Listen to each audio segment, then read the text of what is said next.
Long ago, Earth was very different from how it looked now. Back then, the people of Earth had just started learning about life beyond the stars. News came to every city and town. It spread quickly through schools, television, and phones. Strange. Ships had entered the solar system, and they were not from Earth. Most people felt fear, some hid inside their homes. Others came outside and looked up at the sky, wondering if the old stories of monsters from space were true. But in the middle of all this fear, something amazing happened. Earth's children, even though they were young, felt curious instead of scared. In a small town in the Midwest, there lived a boy named Matt and a girl named Claire. They were best friends and liked to spend their afternoons riding bikes, playing soccer, or watching cartoons together. One sunny morning, Matt's mom turned on the TV, and there it was, pictures of alien ships, shining silver in the clouds. People on TV shouted about danger, but Matt just thought the ships looked beautiful. Within days, the world changed. The alien ships landed. They did not bring war, but they were full of tired, scared families. These were refugees. Their home planet had been destroyed by a war they could not win. They came to Earth looking for safety. The United Governments of Earth met and argued about what to do. Many people worried about letting strangers into their world, but others said it was right to help anyone who needed it. No matter where they came from. As debates raged on TV and in government halls, Earth's children made up their minds much faster. Matt and Claire heard about a shelter opening at the local school. They asked their parents if they could go see the aliens. Matt's mom was nervous but agreed, saying they could bring cookies to share. When they arrived at the school, the gym was full of people with strange faces and eyes that shimmered in different colors. Some had soft blue or purple skin.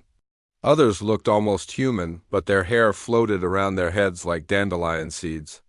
The children wore simple gray clothes and clung tightly to their parents. Claire, seeing a small alien girl sitting alone, walked over and smiled. She offered her a cookie and said, "Hello." The girl did not understand the words, but she looked at the cookie and then at Claire, and she smiled back.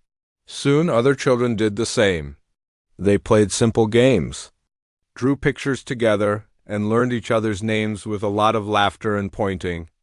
Language did not matter much. A smile or a gentle hand was enough. Not far from them, another family of aliens arrived. This family had two children, a boy named Saro and his little sister Nira. Saro was older, maybe 12, and very protective of Nira. Nira was small and quiet, her skin a pale shade of purple. She hid behind Saro, afraid to come close to the Earth children. Ethan and Lily, a kind couple from the town, offered to take Saro and Nira home for a few days until a permanent place could be found. Saro was not sure if he could trust these humans, but he saw how gentle Lily was when she gave Nira a soft blanket and a warm cup of soup. Ethan knelt down and told Saro that they would be safe with them. At first, everything felt strange. The house smelled different, the food tasted funny, and the bed was too soft. But Lily was patient. She helped Saro and Nira unpack their few belongings, which were just a toy ball and a silver necklace from their mother. Ethan showed them around the house, pointing out the kitchen, the bathroom, and the backyard with a tree swing. Slowly, Saro and Nira started to feel less scared. They watched old cartoons with Matt and Claire, and they liked the silly stories. Lily taught them how to say simple words in English, like hello, thank you, and friend. At school, things were sometimes hard. A few children whispered and stared at the alien siblings. Some adults looked worried and talked quietly about danger, but most of the kids were curious. One boy asked Saro if he wanted to play basketball after school.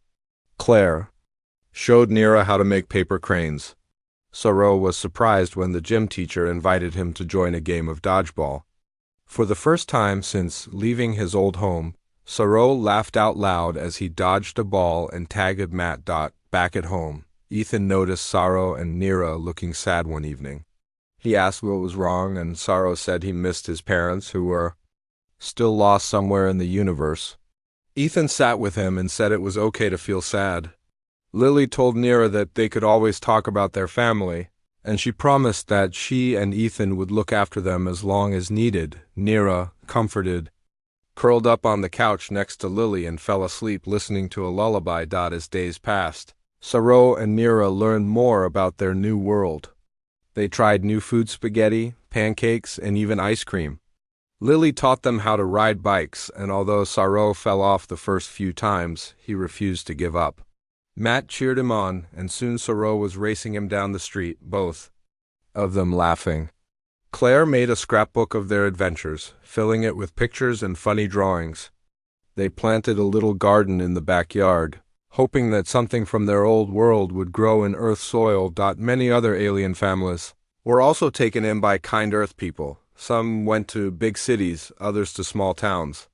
News spread of children from different worlds playing together, going to school, and sharing stories. At night, Saru and Nira sometimes lay awake, wondering if they would ever see their old home again. But as they listened to the quiet sounds of their new house, they felt a little safer every day. One day, Saru and Nira got a surprise. Lily baked a chocolate cake, something they had never tasted before. She let them help stir the batter and decorate the top with little candies. As they sat together eating cake, Saru realized how much he liked this new family. He promised himself that he would always remember the kindness he had been shown. Nira whispered that she was not afraid anymore. She looked at Lily and Ethan and smiled, a real, honest smile, even as the world outside still struggled to understand the new visitors. Earth's children and their families showed that friendship could cross any border, even the stars. Saru, Nira, Matt, and Claire became a small example of hope in a world full of worry. In the years to come, their story would be told many times. But for now, it was enough to laugh together in the kitchen, to share cake and stories, and to dream of a day when everyone would be welcome, no matter where they came from. After many months, Earth slowly began to get used to its new visitors. The first fear and worry did not disappear completely, but it changed a little each day. Some people still whispered about aliens at the grocery store, and some adults were nervous when they saw new faces at the park. But for the children, life kept moving forward. Saru and Nira, the alien siblings, were becoming a part of their new home. Matt and Claire treated them as if they had always been friends. At school, there were now more alien children in every class. Some of them spoke little English, but they laughed at funny stories and tried hard to learn. One day, Matt and Saru walked to school together. Matt carried his soccer ball, and Saru carried a bag with pencils and a notebook that used to belong to his mother. Along the way, they passed a group of kids making a fort out of old boxes. Saru remembered how, back on his old planet, he used to build forts with Nira and their friends. He told Matt about it, using simple words and funny hand gestures. Matt listened and tried to imagine a world where the sky was always purple and the trees had silver leaves. At lunchtime, Claire invited Saru and Nira to sit with her. Claire had packed extra fruit so she could share with Nira. They talked about school projects, and Saru showed everyone how to write their names in his old language. The other children liked the way the letters looked, like little stars and rivers. Soon, more Earth kids wanted to learn alien words, and Saru was happy to teach them. In the afternoon, the class had art time. The teacher, Mrs. Baker, asked the children to draw something important from their own lives. Saru drew his old home, a little house under a large blue sun, with his parents and Nira beside him. Matt drew his backyard, with his dog chasing a ball. Claire drew the playground where all the kids now played together. Mrs. Baker hung the pictures on the wall. She said, "These are all part of our story now." Saru felt proud to see his picture next to the others. Nira was having a harder time at first. She was shy and quiet, and sometimes she missed her parents so much it hurt. But Claire and Lily helped her. Claire made her a bracelet out of beads, and Lily always had warm food ready when Nira got home. One night, as they sat together eating soup, Lily asked Nira about her favorite thing on her old planet. Nira thought for a moment and then talked about soft music that her mother used to play at night. Lily searched online and found gentle music, and together they listened and felt closer to home. Over the next months, more alien families found places to live. Some moved into apartments, some to houses in the country. Soro and Nara's school had to add new classes for the alien children who needed extra help with English and math. The teachers learned too. They tried to find ways to make everyone feel welcome. Matt and Claire helped organize a big welcome day at school. Each student brought something from their culture to share. Matt brought apple pie. Claire brought old photos of her grandparents who came from another country long ago. Soro and Nira brought sweet bread from their own world, made with Lily's help. Everyone tasted, laughed, and told stories. Time passed, and the children grew. Soro learned how to play basketball. Nira learned to dance in the school show. The alien children started making teams with Earth children, and together they won games and cheered for each other. When someone got hurt or felt sad, there was always a friend to help. Slowly, even some of the adults who had worried before started to smile at the new families on their street, but not everything was easy. One afternoon, a newscast came on TV saying that a strange fleet of ships had been seen near Earth. This time, they were not refugees. The leaders of Earth and the alien families worried. Some people started to say mean things again, blaming the alien visitors for bringing danger. In the schoolyard, Soro heard older kids whispering, asking if maybe Earth would be safer if the refugees had never come. Matt saw that Soro looked upset and asked what was wrong. Soro said quietly that he did not want to run away again. He liked his new home and his new friends. Claire said they should do something, not just wait. So the four friends met after school in Matt's garage. They talked about what they could do if trouble really came to Earth. Soro knew how the alien ships worked because his father had taught him long ago. Nira remembered secret ways to send messages. Matt was good with computers and Claire was great at talking to people. Together, they made a plan to help protect their home. Their plan was simple. They would try to help the adults understand that the alien children were not a danger. They wrote letters and made posters asking everyone to stand together. They started clubs where kids from every background could meet and become friends. Soro and Nira showed the Earth children how to build small models of ships from paper and glue. Matt helped organize a science fair where Earth and alien kids could work on projects together. A few days later, the four friends stood at the front of the school assembly and spoke.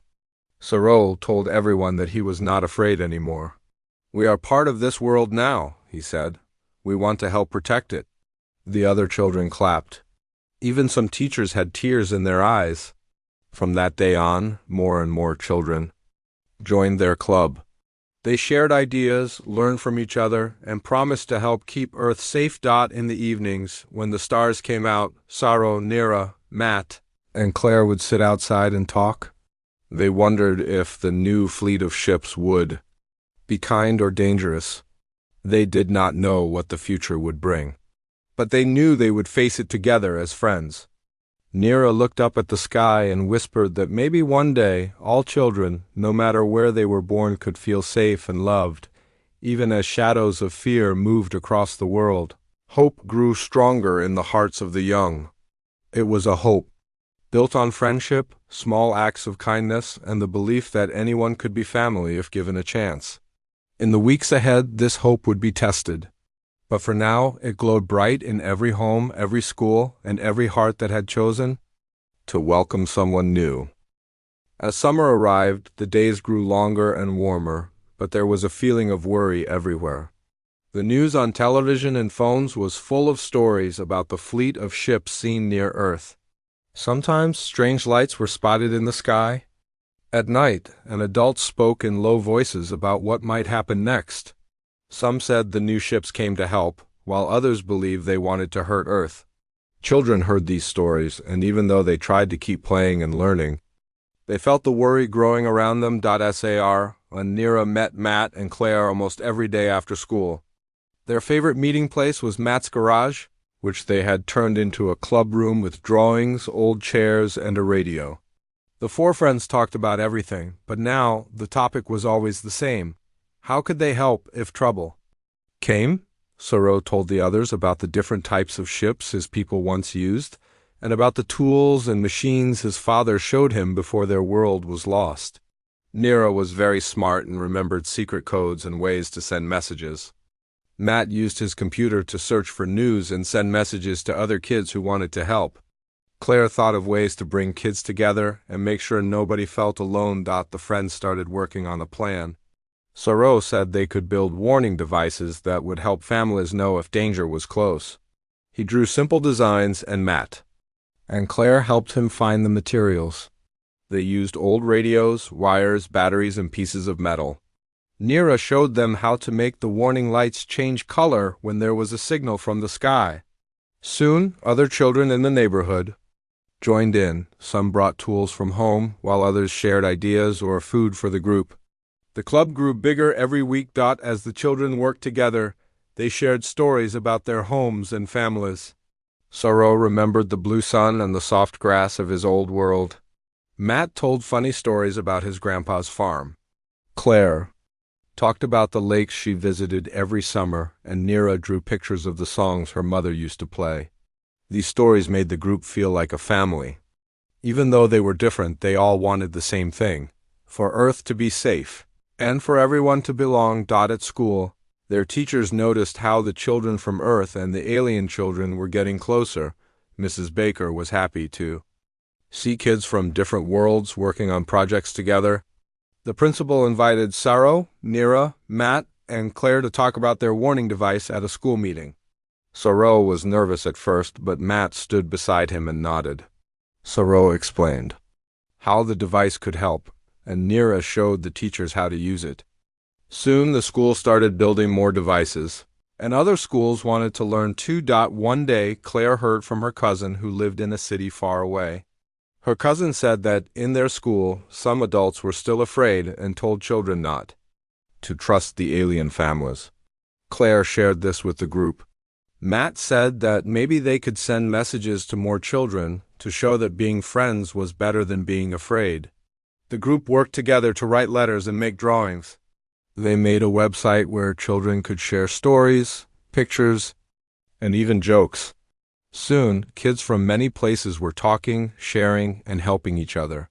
But the news about the fleet did not get better. More and more ships were seen in the night sky. The leaders of Earth met in big halls and talked for many hours. Some wanted to close Earth's doors and send the refugees away. Others said Earth should stand together with their new friends. The children watched these meetings on TV, hoping the leaders would remember what they had learned, that friendship could make everyone stronger. One afternoon, Saro and Nira came home to find Ethan and Lily looking worried. The leaders of Earth were going to decide if the alien families could stay. Saro asked if he and Nira would have to leave again. Ethan put his arm around Saro and said, "You are our family now. We will do everything we can to keep you safe." Lily gave Nira a big hug. She said that love made a family, not just where someone was born. That night, Saro could not sleep. He went outside and sat on the steps. He looked at the sky and remembered his old home. Matt joined him, holding a flashlight. They talked quietly about what would happen if they had to leave. Matt said he would not let that happen. He promised to fight for his friends. Saro thanked him. They stayed outside until the sun started to rise. The next day, Claire suggested that all the kids in their club go to the town hall and share their stories. Maybe if the leaders saw how much the children cared about each other, they would listen. The group worked together to write speeches. Some shared memories of old homes, others spoke about new dreams. Nira read a poem she wrote about belonging. When the day came, children and families from many backgrounds filled the hall. Saro stood on the stage with his friends. He spoke about the first day he came to Earth, how scared he was, and how kindness made him feel safe. He said, "We all want to live in peace. We all want a home." People in the town listened. Some cried, others cheered. The leaders said they needed time to think, but they thanked the children for sharing. News of the meeting spread, and soon children everywhere were telling their stories. Many people who had been afraid began to understand that alien children were just children, and that everyone wanted the same simple things: friends. Safety and hope. While the leaders talked, the children did not stop working. They kept making warning devices and sending messages. One night, Saro and Nira picked up a signal on their device. It was a code they remembered from their old world.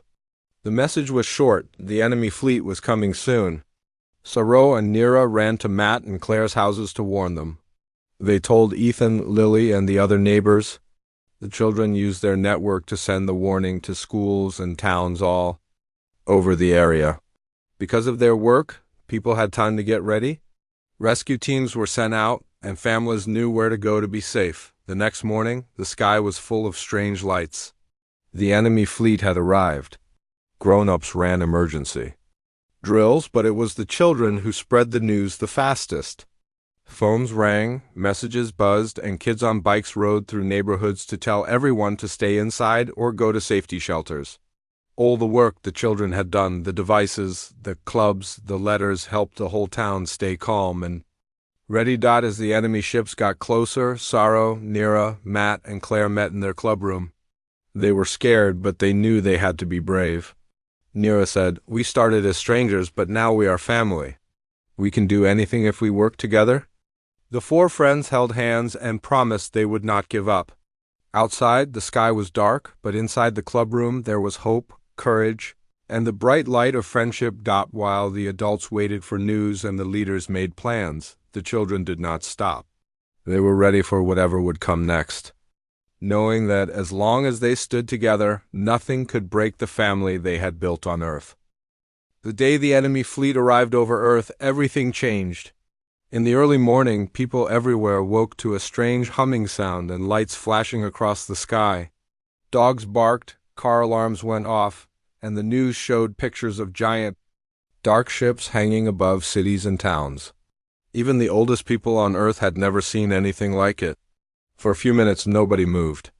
It felt as if the whole world was holding its breath, waiting for something to happen. In their home, Saro, Nira, Ethan, and Lily watched the news with worried faces.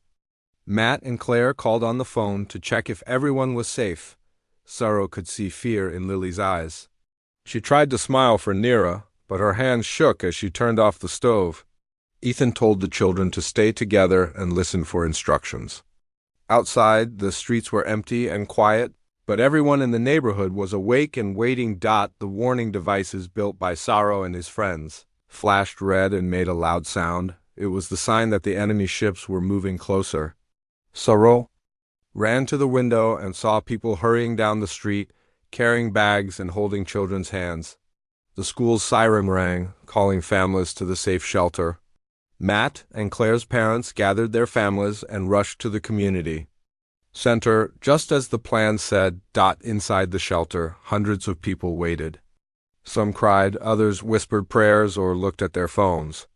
The alien families were there too, holding on to each other tightly. Saro and Nira sat close to Matt and Claire. The children's club had sent out messages all night. So many people knew where to go and what to do. Teachers helped keep everyone calm. Some of the kids tried to cheer up the younger ones with stories and songs. Even though everyone was afraid, they were together, and that made a difference. Suddenly, the ground shook. Everyone heard the sound of ships landing nearby. A voice came from the school speakers, telling people to stay calm and wait for more news. Matt squeezed Saro's hand, and Claire hugged Nira. Outside, the enemy fleet sent out small scout ships. Saro recognized their shape. He told the grown-ups that these ships were not here to help. They were looking for something, and if they did not find it, they might attack. The local leaders tried to talk with the enemy fleet. They sent messages asking for peace, but the fleet answered with threats. They wanted Earth's resources and said they would destroy anything in their way. As panic grew in the shelter, Saro, Nira, Matt, and Claire remembered the club's plan. They knew how to send secret messages using the devices Nira had designed. They quickly spread the word to all the children and families who had warning devices. The message was clear: stay calm, stay hidden, and wait for instructions. In many towns and cities, the children's club network worked better than anyone expected. Kids sent signals to each other, helping families move safely from one shelter to another. Some brave kids went outside to guide rescue teams to places where people were trapped. Sauro, Nira, Matt, and Claire led their group, moving carefully through back doors and side streets. They knew which buildings were safe because they had studied old maps of the town. In one part of the city, a scout ship crashed after hitting a power line. Sauro and Matt saw smoke rising and ran to help. Inside the broken ship, they found a hurt enemy pilot.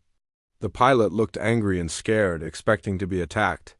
But Matt gave him water, and Sauro spoke in the enemy's language, asking him why he was here. The pilot said that he did not want to fight, but he had no choice. His leaders would hurt his family if he refused. Sauro promised they would not hurt him, and he asked if the pilot could help them find out the enemy's plan. The pilot agreed to help in exchange for safety. He told Sauro and Matt that the enemy fleet was planning to use a secret weapon hidden in one of their largest ships. The weapon could destroy an entire city. Sauro quickly shared this information with Nira and Claire, who told the local leaders. Rescue teams started moving people away from the danger zone. Thanks to the club's fast messages, many lives were saved. As the attack went on, children all over Earth worked together. Alien kids used what they knew about the enemy's ships and language to warn their new friends. Human kids showed alien kids where to hide, how to use Earth's phones, and what places were safest. Teachers and parents listened to the children's ideas, finally seeing that their teamwork was the best hope for everyone. One evening, after many hours in the shelter, the leaders called for everyone's attention. They said that the enemy had sent a message. The fleet was confused by how quickly Earth's people were moving and how well they were working together. The enemy wanted to talk.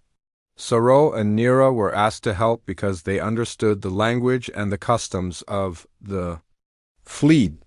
Matt and Claire went with them for support. The meeting was held by radio. Sauro spoke for Earth, telling the enemy leaders that Earth would not give up. Nira reminded them that there were children here, just like on any world, and that hurting Earth would not bring them happiness or peace.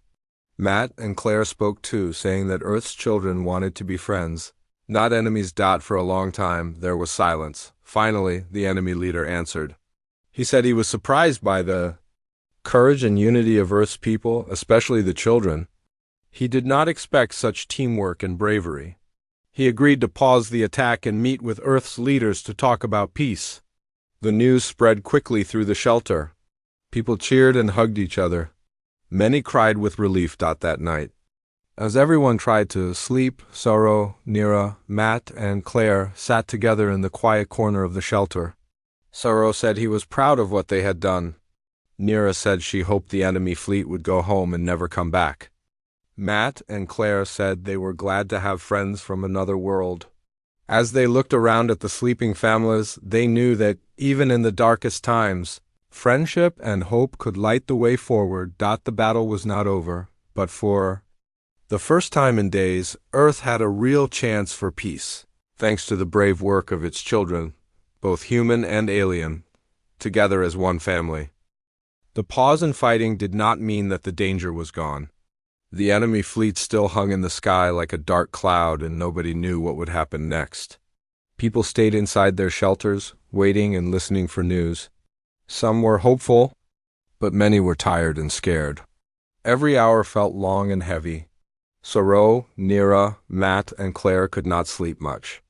They knew that their work was not finished. As the talks began between Earth's leaders and the enemy fleet, Sauro and Nira were asked to help with translation. They listened to the voices from the fleet and tried to explain what was being said. Sometimes the enemy leaders shouted. Other times they spoke in quiet, sad voices, talking about hunger and fear back on their own world. Sauro realized that the enemy fleet was made up of families, not just soldiers. Some wanted to fight, but many only wanted to survive. One night, as they sat with the other children in the shelter, Nira spoke softly. She said that maybe the only way to win was not to fight harder, but to show kindness, even to those who were afraid. Matt agreed. He remembered how Sauro and Nira had become his friends, not because he was strong or powerful, but because he shared food and games with them. Claire said that maybe Earth could show the enemy that friendship was stronger than fear. The next morning, the club met to talk about what to do. Many other children joined, some from far away, using computers and phones. Alien kids remembered stories from their old worlds about times when kindness had stopped wars. Human kids told about famous peacemakers. From Earth, together, they made a plan. They would send messages to the enemy fleet, not as leaders, but as children. They drew pictures, wrote letters, and made short videos showing what life was like on Earth. Children playing together, families sharing meals, people helping each other in hard times. They wrote simple words in many languages. We want peace. We are friends. We are not your enemy. With help from Nira and other alien children. The club learned how to send the messages in a special code that the enemy fleet used. They sent hundreds of messages, hoping someone would read them. For many hours, nothing happened. Some adults said it was useless, but the children did not give up. They sent more messages, sharing stories of hope and pictures of the Earth's blue sky and green trees. That afternoon, the enemy fleet sent a new message. This time, it was not just from their leaders, but from the families in the ships. Some of them wrote back to the children, saying that they did not want to fight either. They showed pictures of their own children who were scared and hungry. They thanked Earth's children for the messages of hope. For the first time, the two sides saw each other not as enemies, but as families who wanted the same thing, safety and peace. Earth's leaders saw how powerful the children's messages were. They asked Saro, Nira, Matt, and Claire to help lead a new meeting with the enemy fleet. This time, the meeting was filled with stories and pictures from both sides. Saro talked about his first days on Earth and how hard it was to be afraid and alone. Nira read her poem about hope. Matt shared a story about his grandfather planting trees after a storm, saying that sometimes you must plant hope for the future, even if you are scared now. Claire told everyone about the club and how many children had become friends, no matter where they were from. Slowly, the talks changed. The enemy leaders began to listen. They asked if there was a way to share Earth's resources instead of taking them by force. Earth's leaders were careful, but they agreed to help if the enemy fleet would stop the attack and promise peace. The families in the ships were tired of war. They wanted their children to be safe. After many hours, the two sides made an agreement. The enemy fleet would leave Earth's sky, and Earth would help send food and supplies to their world. The news spread quickly. People came out of their shelters, hugging and crying. The children's club celebrated with songs and stories. Teachers and parents thanked the children for their bravery and hope. For the first time in days, people laughed and played in the parks again, but the work was not over.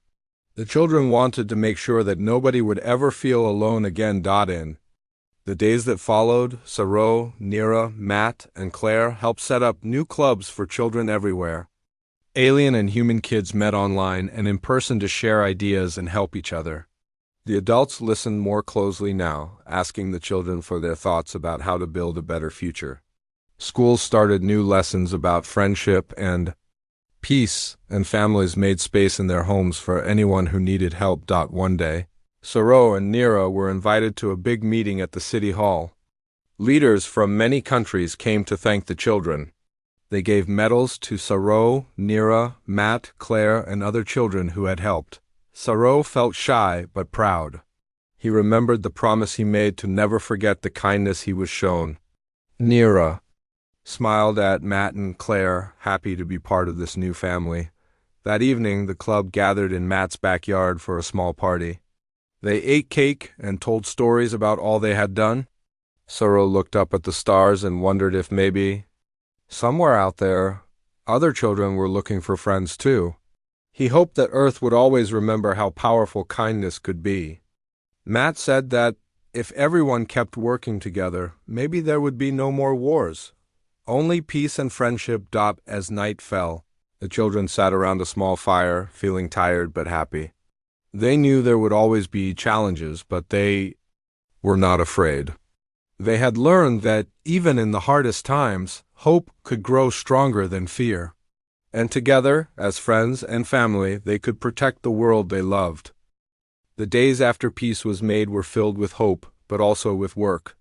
People everywhere began to come out of their shelters, blinking in the sunlight, unsure if the world was truly safe. Some still watched the sky, worried that the enemy fleet might return. But slowly, everyone saw that the dark ships were really leaving, pulling away from Earth, growing smaller and smaller until they were just specks among the stars. Earth's people cheered, but even more, they hugged each other and cried. The long days of fear had ended. Saro, Nira, Matt, and Claire were tired, but they felt a new happiness inside. Everywhere they went, people stopped to thank them for what they had done. Teachers hugged them. Children from other schools called or wrote to say thank you. Even people who had once been afraid of alien children now smiled at Saro and Nira and said they were glad they had come to Earth. It was a new feeling for Saro and Nira.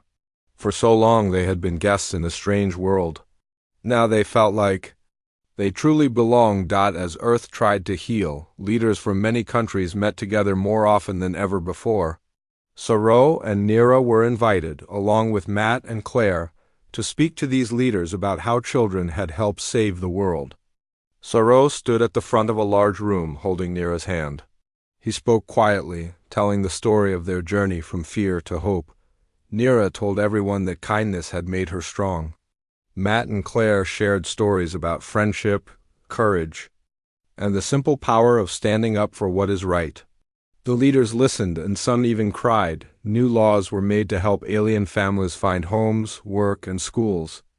Earth began sending ships full of food and medicine to help the enemy's homeworld, and some of the enemy children were even invited to visit Earth.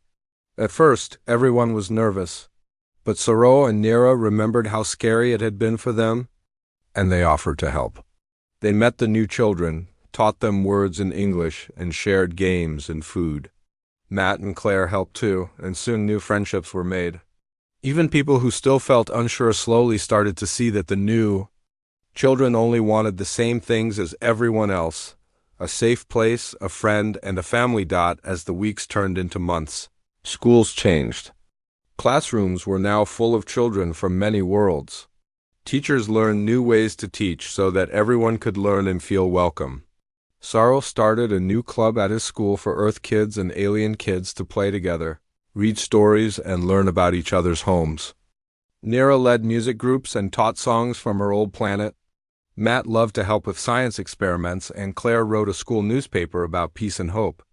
The clubs grew so much that soon every school had one. The town held a big celebration. In the park, there were games, music, and food from many places. Families brought blankets and baskets and sat together under the trees. Saro and Nira were given special medals by the mayor, and everyone clapped for them, Matt and Claire. A giant cake was brought out, and everyone sang songs of hope. At the end of the day, as the sun set and stars began to shine, Saro stood with his friends and looked at the crowd. He felt proud, but most of all, he felt grateful. The world had changed, and he was part of that change. At home, Ethan and Lily told Saro and Nira how proud they were.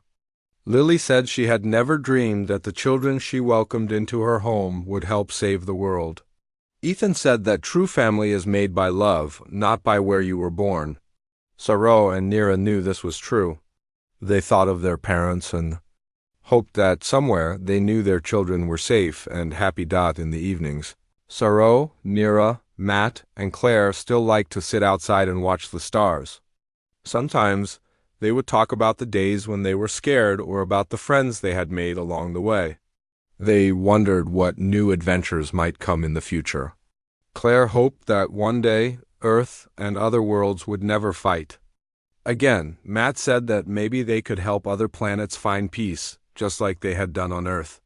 Saro said he wanted to be a teacher so he could help more children feel welcome and safe. Nira dreamed of starting a school for music, where children from every world could sing together. Life was not perfect, but it was better. People still sometimes argued, and problems still happened. But whenever there was trouble, Saro and Nira remembered that even small acts of kindness could change everything. Matt and Claire always reminded their friends that hope was something you had to choose again and again every day. They kept their promise to help and protect the world that had become their true home. One night, a new ship landed in their town. It was full of families from a faraway world. Saro and Nira went to meet them, bringing blankets and warm soup. They smiled and said, "Welcome to Earth. You are safe here. We are your friends." The new families smiled back, and soon the park was filled with laughter and new games. Children from many places chased fireflies under the stars. The town that had once been full of fear was now full of hope. As the story of Saro, Nira, Matt, and Claire spread, people everywhere started to believe that peace was possible. Children in other towns and countries made their own clubs and helped new families. Earth became known as a place of kindness, where everyone could belong. The children who had once been refugees became protectors, not with weapons, but with friendship and love. In the end, Saro and Nira knew they had kept their promise. They had never forgotten the kindness that welcomed them to Earth. Now, as loyal protectors, they helped others find hope, just as Earth's children had helped them. Together with Matt and Claire, they showed the world that anyone could be a hero, and that real strength comes from helping others and choosing hope, even when it is hard.